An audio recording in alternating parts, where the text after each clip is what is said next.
Yeah, I need more of that, and I would have been full-blown dance party. Thank you so much for doing the bots and for doing the music, and welcome everybody to the community call. Thank you so much for joining. So the last couple of community calls, we focused on the simulator and a lot of the educational pieces and really understanding carbon. And I want to continue with that more in the DAO discussions, I think, especially as we start to see more and more content and more of these proposals. Once we get closer to launch, we're going to start seeing the proposals. I really want to get into them a little bit more in depth. But in the meantime, I wanted to revisit and felt it was an appropriate time to revisit the carbon milestones and get some good updates from a few of the different contributors. So, Mark, maybe you can unmute yourself. We'll do a little sound check. How are you? How are you doing? I'm well, thanks. Okay, so I'm looking at the carbon milestones, patent check, simulator, light paper, white paper check. We'll actually revisit the simulator a little bit because we have two now that we really want to I guess give the community, to give the industry also, just these tools to work with. So we'll revisit those. But maybe we can go to the smart contracts. Can you give us an update on the status of those? And I understand if you can't or you're unable, it goes to all the contributors I'm going to kind of bring up here. But I want to at least try to get as much from you as I possibly can for all of us here on the call and in the community and DAO. So what can you tell us about the smart contracts, the status? They are in extremely good shape. Um, I'm just trying to work out what I can and can't say. But yeah, they are effectively finished. Honestly, most of the work with this product is now focused on the app, the UI, the UX, and the software development kit. Um, but yeah, okay. So I can say that the audit is beginning with well, I'll just say that the audit is beginning on the 6th. I'm not sure if it's a security problem to Week discuss from who today, would. What's that? February 6th. So a week from today is our first audit. I knew it was the beginning of February. I don't think that a date has really been set yet. Normally, I know better than to ask for set dates and timelines, The but for the in first this audit, that's a week from today.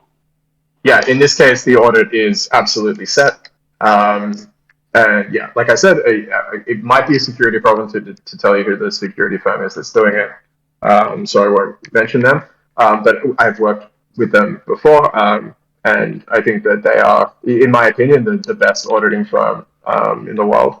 And they're very thorough, and I'm much more prepared now for the kinds of questions that are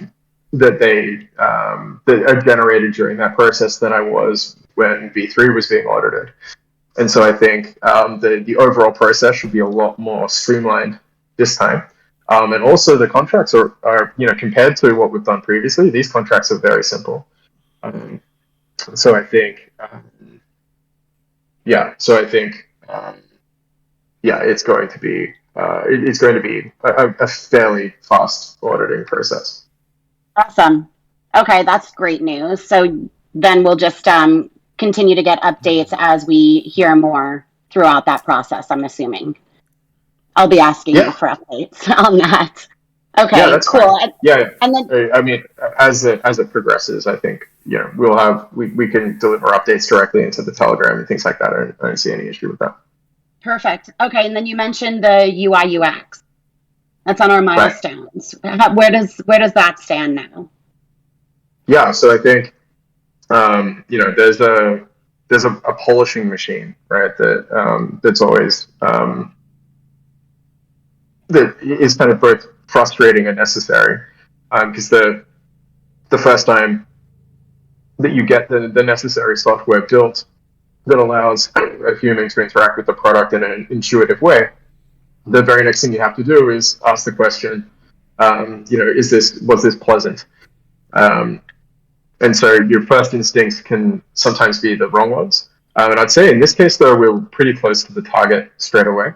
But during the user interview process, there were a couple of a couple of sticking points that we felt really did need to be addressed. And this is essentially where all of the development work is focused at the moment. Is delivering something that is very intuitive and very pleasant to interact with. Awesome. Okay, and you mentioned the other thing you mentioned was the SDK, right? The developer SDK. And this is something that I don't really think might be like viewed as one of the core components of this product, but it is, right? So maybe you can speak to that a little bit. Yeah. Okay. So an SDK, if you're unfamiliar, is the acronym means Software Development Kit, and it is essentially it's a software package that you can give to people that has like all of the necessary components to interact with your system. So one way you can think about it is that essentially once the smart contracts are on chain, anyone can interact with those smart contracts however they want, right? The contracts speak for themselves. If you want to process a trade, if you want to create a strategy, whatever, you don't actually need the SDK. But what the SDK gives you is like how to correctly, format, the inputs in order to get the desired result. But it's also got a whole bunch of like support utility. So, for example, the trade routing and matching, that's all done, in the app on the browser when people interact with the thing, which keeps everything nice and decentralized. But you can imagine that more sophisticated people might like to, be scraping, the chain sort of like every block, and constantly checking up on what trades are available, what the construction of the order book is, and things like that. All the stuff that you would imagine that you would be able to get from like a Binance API. The SDK essentially provides you with all of the tools that you need to perform that analysis on your own. So it really is kind of you can think of it as, I guess, the appendix to the contracts in a way, right? It's the thing that if there was an integration that someone wanted to plug in directly into Carbon and use it and have full flight control over what it does. They can do that because we have an SDK. So it's not the case that we're sort of just teaching people about the smart contracts and forcing them to develop applications themselves. We're actually giving them the support infrastructure that would allow them to build an application on top of Carbon should they wish it. And I expect there are going to be a whole bunch of private applications, so trading firms and other things that want to analyze Carbon's order book and things, like as I've said previously. And so they will have their own software that they build using the SDK in order to do that. You can also imagine that it might inspire other projects to want to build on top of Carbon, and to give them an SDK just makes it so much more efficient because they don't have to develop the software from scratch. We're essentially giving them an engine, right, to get started. So it's a very powerful thing to have, and I think ours is exceptional quality. What is, you say exceptional quality? What is the actual status on it then? Can you give me? It's just been reviewed. So our head of engineering is managing this process, and it's I think you consider it sort of a late draft. So I think pretty much all of the utility, if not all of the utility, is now there. There's just a few odds and ends that sort of need to be cleaned up. Some things can be made a little bit more tough, that kind of thing. So really sort of like not necessarily nitpicky changes, but definitely you can everyone who understands SDK development, I assume, would agree that it's in the final stages of development. Everything's already essentially done.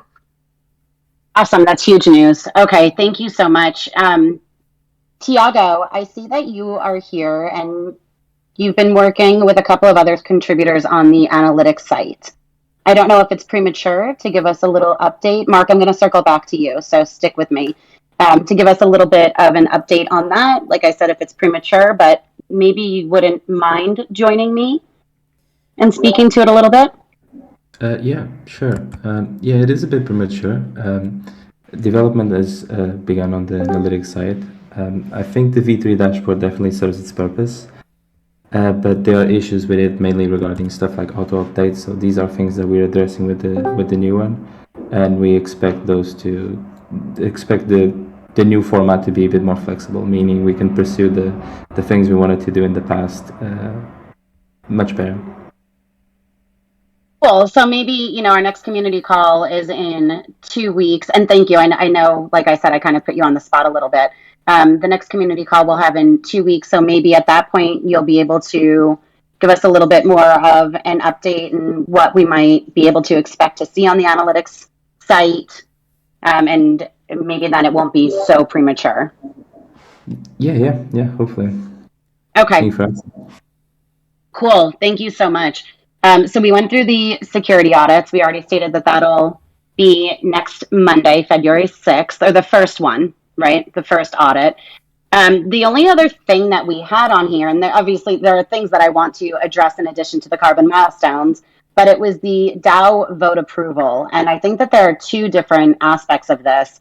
One is the actual DAO vote to launch carbon, and the other is how these fees that are being generated on carbon are going to be used. I kind of want to speak to the fee generation first, just because there's been a lot of discussion, especially this past weekend, I've noticed in the channels kind of surrounding the carbon fees, whether or not they'll be used to buy and burn BNT to, help alleviate the deficit and counteract the amount of BNT that was printed with liquidity mining rewards and whatnot. And I've stated I haven't been shy about this personally. I support this 100%.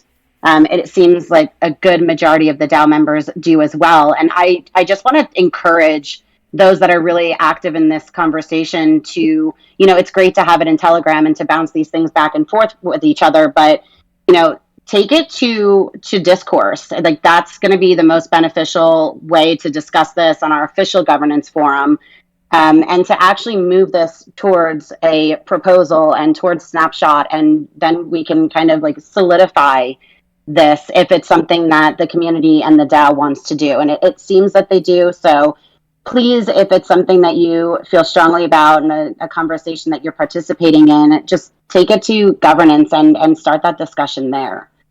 Mark, I don't know if you want to speak to that before we move on to the actual, possible status of a proposal for actually launching carbon, or if anybody else wants to speak to that. You can request to speak and ask any questions or add any comments that you want to in regards to the carbon fees. I'll leave it open. Go ahead, Mark. Yeah. So I think there's a couple of facets to this discussion, and it's a conversation that I've had I think 2 or 3 times now over the last week. I think any proposal that ends up let's say suitable for a vote on snapshot, it needs to have sufficient detail, right, for a reasonably intelligent person with sufficient time to understand the proposal. They need to be able to understand precisely what is being proposed. And in the case of the fees thing, I'm worried that there is not a lot of visibility into like how the fees are accrued, what tokens they're accrued in, and where they go and what we can do with them. And so, in my personal view, there's 2 ways that you can go about this. Obviously, I will be authoring the carbon proposal. I'm hoping to have that on discourse relatively soon, and that will have a full elaboration of exactly where the fees come from and how they're stored and how they can be used. I think without that, it's difficult to have a proposal that's standalone that addresses just the fees and not how where they come from and what their what their smart contract context is specifically. Having said that, I think that there is an avenue that can be pursued where the proposal would be, whatever the, let's just assume that there is some fee accrual process, right, and start from there, and then discuss what that should be, right, and if the fees are composed of various tokens, what the what the process should be for their use. I will be proposing, and I've said this many times previously, that the fees should always be used to market, buy, and destroy BNT in perpetuity. I think that would be a really terrific, a really terrific thing in terms of satisfying everyone who is, a stakeholder of any kind, right? So people that are currently in V2.1 and V3, but also, it doesn't pit BNT stakeholders versus any other type of stakeholder. So in terms of having shared interests and a common path, I think that is the best way to do it. And that is what I will be proposing. Now, you can refer back to this conversation and things that I've said here and have a discussion on Discourse about it. And if someone has a better idea of how the fees can be used, I'd be more than happy to read those things, and I will take into consideration the kind of stuff that people are commenting on when I write my proposal. But that doesn't necessarily mean you need to wait for me.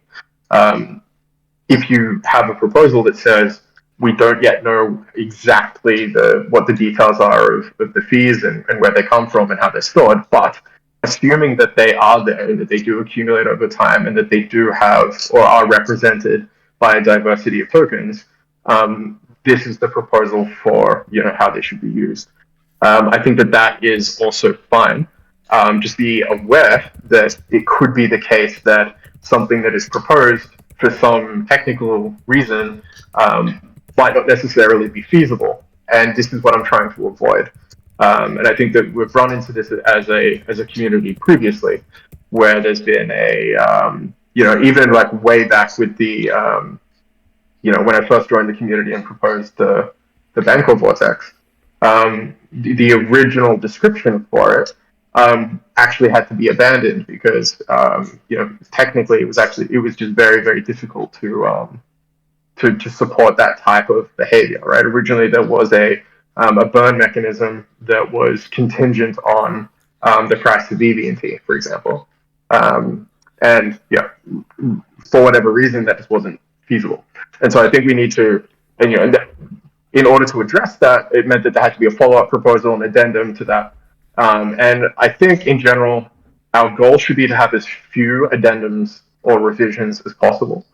And with that in mind, probably better to have everything in one proposal, but that doesn't mean that we can't have a community discussion before it, because like I said, I'm very, I'm not immune to that kind of influence. And so if the community has a particular idea about how something should be done, I'm very happy to listen to it. And there can also be competing proposals, and so I just think that we need to structure it. It can't be too chaotic. So if we open up a specific thread on Discourse or something and invite people to comment on it that way and keep it organized, I think that would be very helpful. But I would like to caution against rushing to a proposal without understanding the details of the smart contracts, for example. Yeah, I think that this is where the actual discussion portion of it comes in.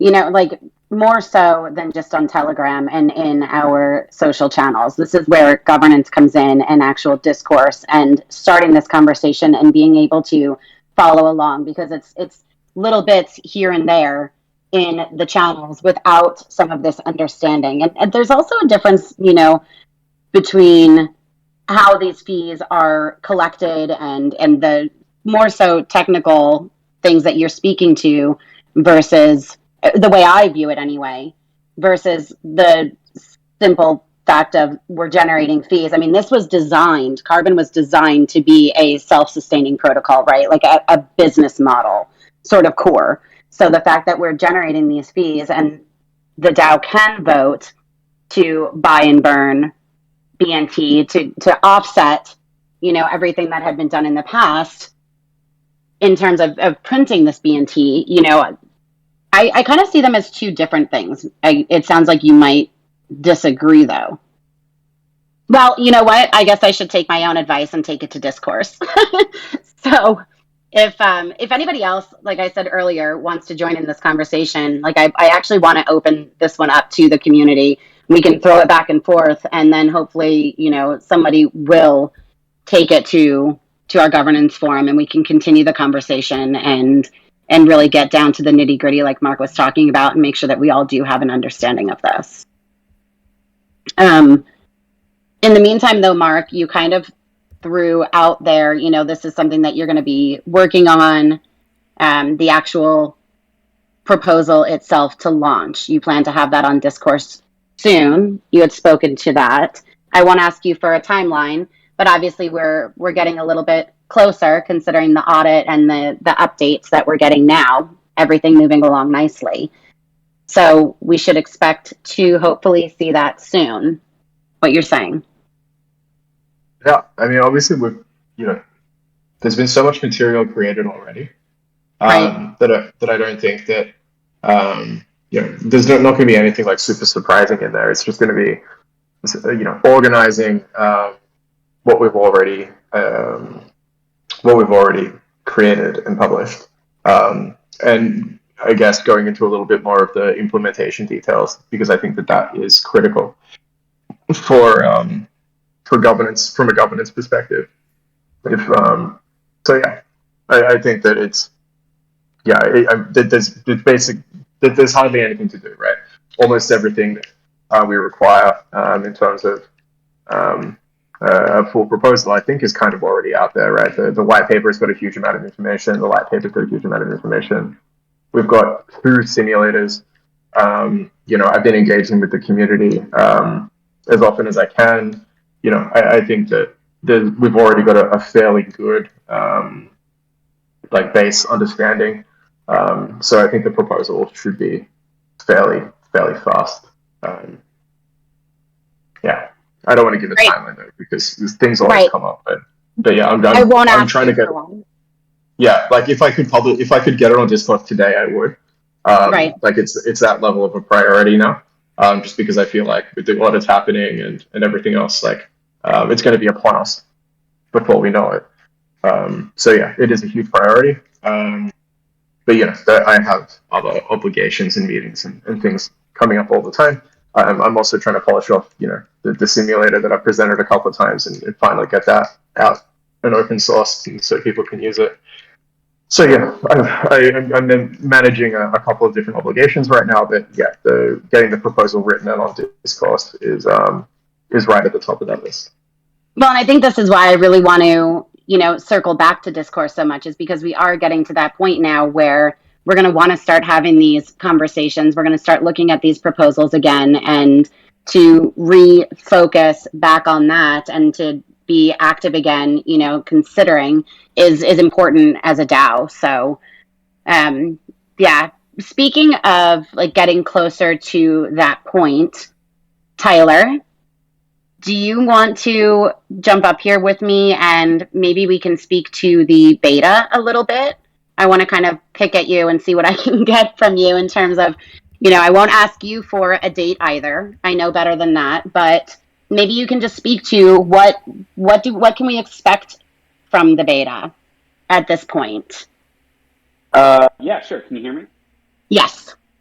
Yeah. I think before we talk beta, we can briefly discuss what I consider kind of the pre-beta or the alpha, which is the Tenderly testnet demo that we're planning on launching. Do Do you mind Okay, if wait, we haven't mentioned that at all. So I don't mind at all. I would love for Okay. you to speak to it. Yeah, Yeah, I no, mean, I didn't ask because I wasn't really aware. Like my brain's on the yeah. beta, but please No, tell no, us. totally fine. I just wanted to prep people for that. It's not, it won't be live on chain like the beta launch will be, but it will be the first time that we'll be able to actually understand the interface, understand how to create strategies in a mock-up environment.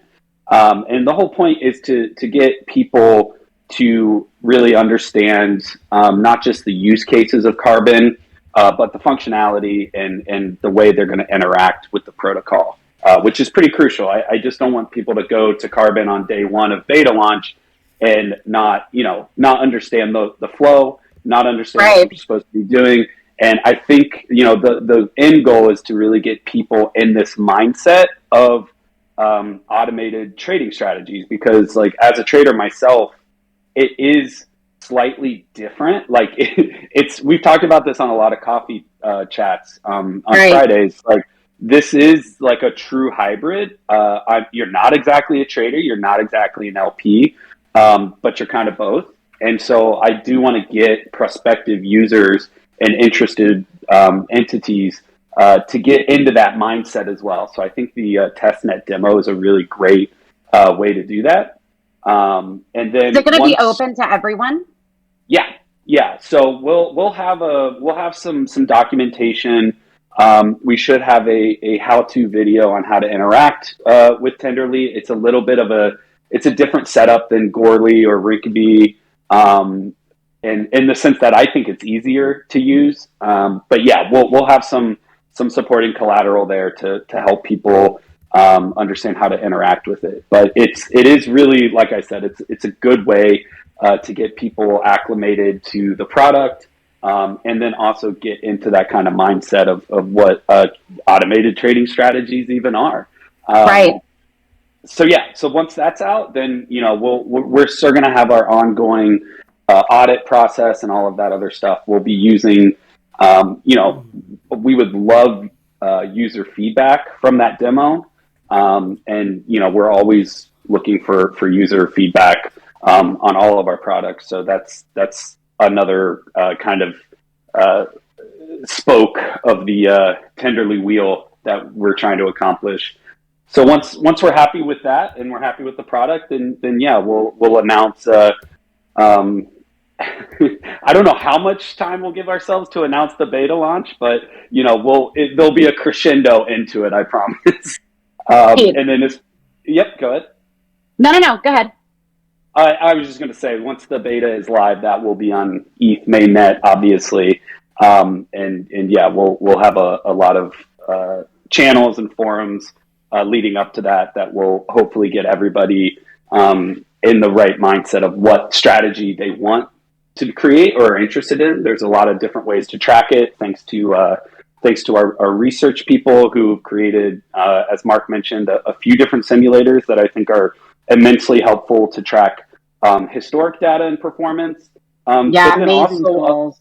Yeah, but a lot of us too, everybody in the community has started to, you can just track on a trading view chart right now. Like just set up a hypothetical buy, low, sell high range, and I've just kind of been doing that with highly liquid pairs, and just seeing the day-to-day movement of that price action has just made me immensely bullish on Carbon as well. So yeah, that's pretty much the high level of it.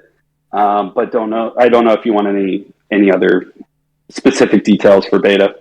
You know what? I kind of want to touch on a couple of things that you had mentioned. One was the coffee breaks. So Sure. For anybody who's unaware, we've been having these on Fridays. It's every Friday. It's the same time every Friday. And it's just a group of contributors and community members who get together. And really, I mean, it started out as like let's just get together and talk about Bancor, talk about Carbon, talk about DeFi in general. And we've kind of like zoomed in, I guess, on different trading strategies and things. So what Tyler was just speaking about with going on TradingView and creating this hypothetical sort of, range to trade.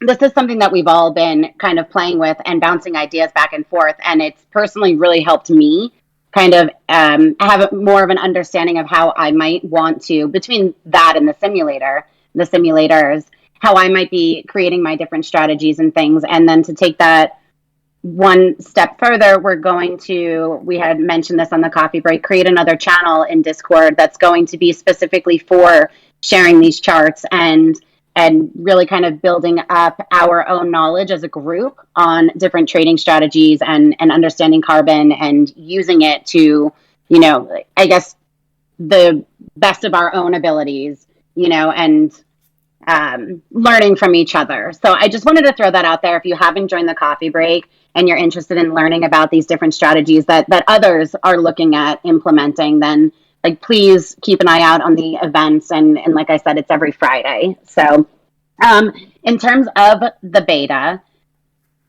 are you able to give us any sort of an idea? At first it was kind of like the bare bones. Listening to what Mark was saying, it seems like it's going to be more than just the bare bones. Are you able to give us anything on what will be included in the beta? And if not, it's okay. I understand. I'll say the same thing I said to Tiago. If it's a little bit premature, I understand, but I have to ask. Yeah, I think there's, basic, you should expect a basic strategy creation page and portfolio. And yeah, I think that's the high level sort of feature that you should expect on beta day one. Cool. Awesome. Okay, so then we'll keep an eye out for the demo. I think you called it on Tenderly. It's going to be open maybe in phases or something like that to just kind of see how it functions. And please just keep us updated. That's awesome news to be able to use the simulators and get in the chats and discuss these different things, and to kind of get a sneak peek will be exciting, I think, for me anyway. I would imagine for the rest of the community as well. So yeah, definitely. Thank you. Mark also mentioned that we have a lot of content that's going out right now, and we do. We had a couple of DAO discussions, and like I mentioned previously in the call, a couple of our prior community calls were focused on the simulator. We have another simulator that's out now. I had spoken with Stefan, invited him to speak on the next DAO discussion and give a presentation of his simulator as well.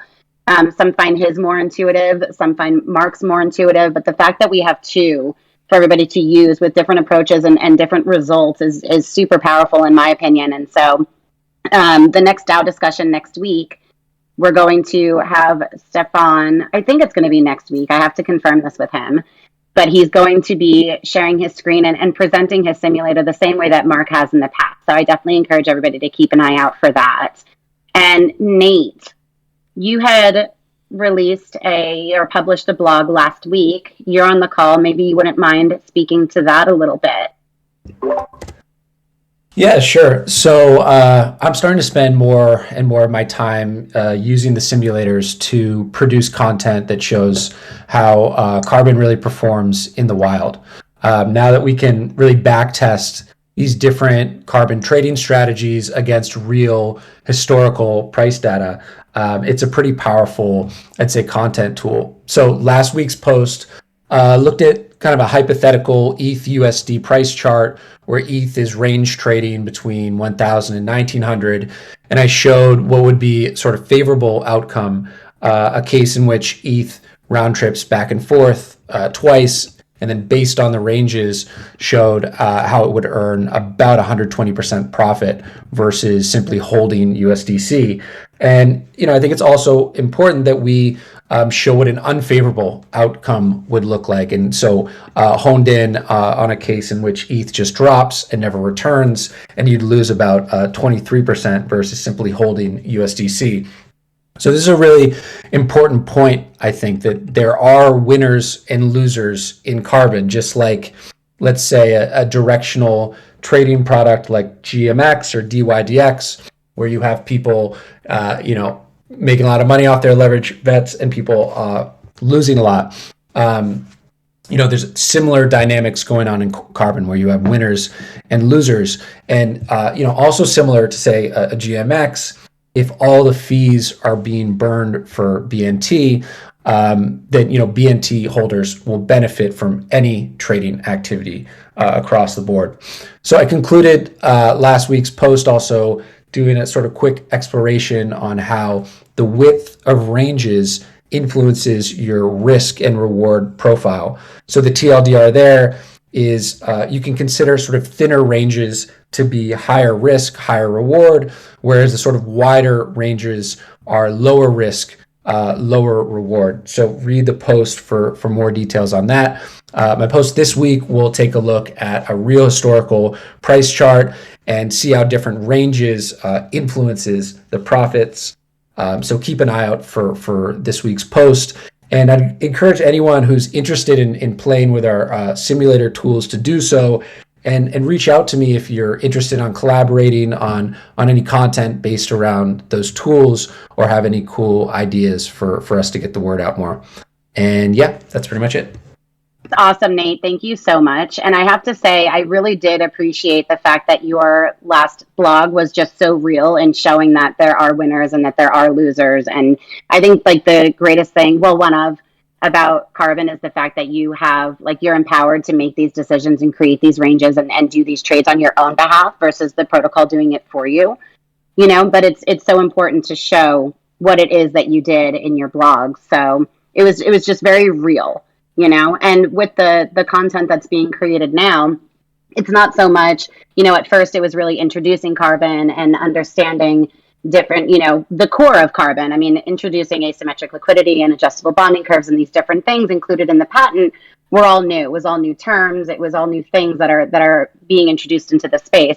Now it's kind of, it seems to be honing in on the different strategies and how you can actually use Carbon and different results that will come of it. And so I like this flow of the content going out. So thank you. And I love that you encouraged anybody to contact you if they've got any cool ideas for it, like for the content that you'll be creating. Because just as much as it's important on Discourse and everything else and in our channels to hear from everybody, it's great to hear from everybody in that regard as well. So, Sure so thing. like, yeah, I appreciate that. Thank you. Cool. Okay, so I know I opened to everybody earlier. I didn't see any requests. Glenn is normally my second set of eyes here. If I miss something, he's on it.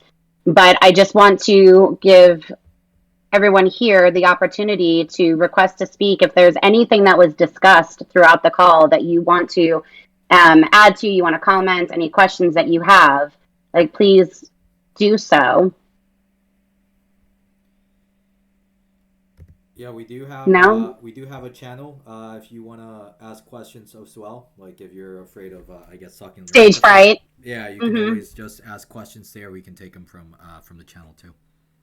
Yeah, and Glenn also posted the link to our governance forum. So, you know, we were speaking about taking discussions there and how it's kind of swaying from the channels. Now we're at that point where these will become more like official discussions and we really want to come together and build off of each other. So he shared that there. If you aren't active on it or haven't been on there and you want to voice anything that you aren't right now or that comes up in the future, please do there. And I always encourage everybody as well, if you're posting anything on governance, just share it in the channels because it doesn't hurt to bring extra eyes to it and to encourage others to really engage with what it is that you want to discuss. I think I don't see any hands, so I guess I'll call it. But thank you to everybody who joined the call today. Thank you to the other contributors who jumped up here and gave us some updates. I'm looking forward to doing this again in another 2 weeks. And I'll do a little summary of everything that we kind of discussed on the governance forum that I had posted with the Carbon milestones, so that way everybody can stay updated as well. Tyler, you want to add something? I just wanted to say thank you, Jen. It's been a pleasure. No, absolutely. It feels good, and I'm excited for where we're at, and I look forward to our next community call. So thank you, guys. I'm going to be quick comment. Is there a Twitter Spaces this week as well? Yeah, I was literally just about to say that. Yes, so I haven't made the announcement yet, but there's going to be a Twitter Spaces on Thursday evening. So I'll be announcing that and I'll be creating the link and sharing that. We're actually going to have a trader on with us to kind of speak to different strategies that he uses, his experiences in different platforms and things of that sort. So we'll be able to not only engage, discuss these things amongst ourselves, but to really kind of discuss them with people that are doing this full time, you know, as their job, their profession. So that'll be on Thursday evening. And then I mentioned the coffee break earlier. That's every Friday. So I'll create those 2 events in Discord. So keep an eye out for those. And if you go to the event and you show that you're interested, it should send you a reminder, I believe, to join the call when it starts. So, yep, that's what we've got going on for this week. Thank you, everybody, again. Really appreciate you all being here, and I'll talk to you all soon. Thanks, guys. Thank Thanks. you.